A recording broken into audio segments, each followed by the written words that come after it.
Greetings and welcome back to room 303 in our chats with Emily as we are calling our readings through the poetry of Emily Dickinson. We are in the Johnson edition. We turned out at poem 618. At leisure is the soul. We are in many ways back to another theodicy poem, back to poem 341, back to poem 396, back to poem 443.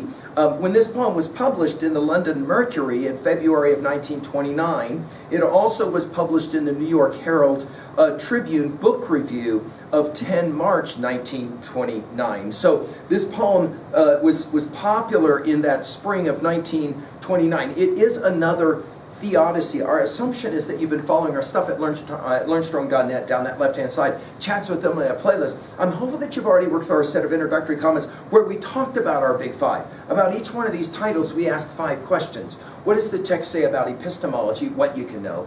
Ontology, who you are. Psychology, the study of the individual mind. Sociology, the study of the collective or group mind. And then finally, the last of the big 5, theodicy. The question of suffering, pain. Why must there be pain and suffering in this world? And how does one get through it? We've commented already that Emily is the great poet of pain in many ways, of anguish.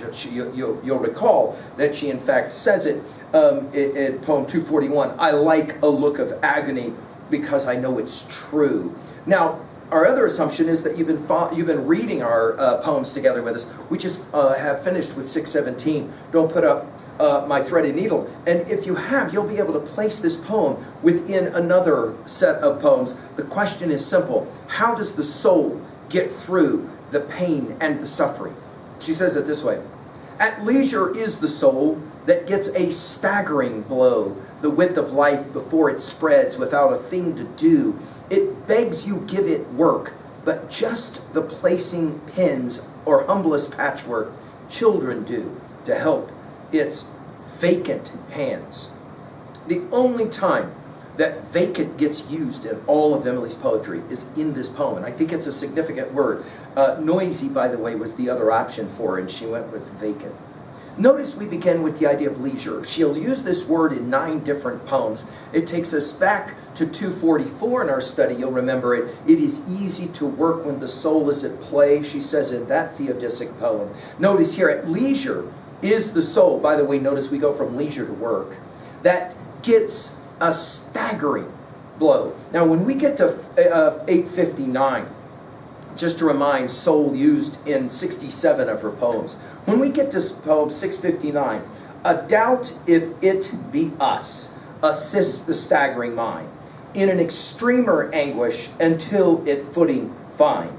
An unreality is lent, a merciful mirage that makes the living possible while it suspends the lives. Now, when we hit that poem at 859, we will come back to our study here. Notice, at leisure is the soul that gets a staggering blow. This word, staggering, I think is the key word of the poem.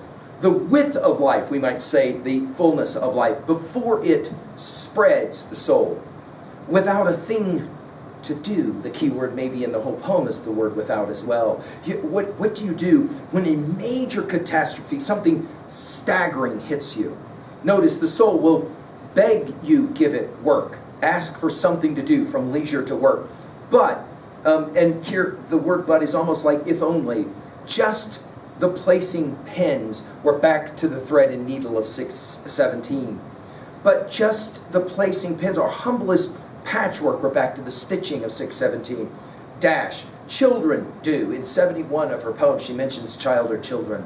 To help its vacant hands. Well, I think the point here is fairly straightforward at 2a. It's the little things that help us get through the great suffering. The soul needs something to do once that stunning, staggering blow happens. And of course, 2b, that is the key word of staggering. At 3a, go back to your study with us of 341, of 443, of 396, and we also mentioned, of course, 859. All of these poems play a very similar game.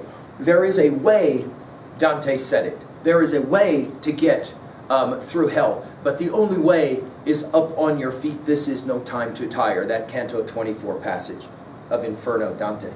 Finally, in 3b, what was a time when you struggled with a staggering blow and needed something to do? And is it possible maybe your study of Emily can help in this regards? I hope so. Thank you.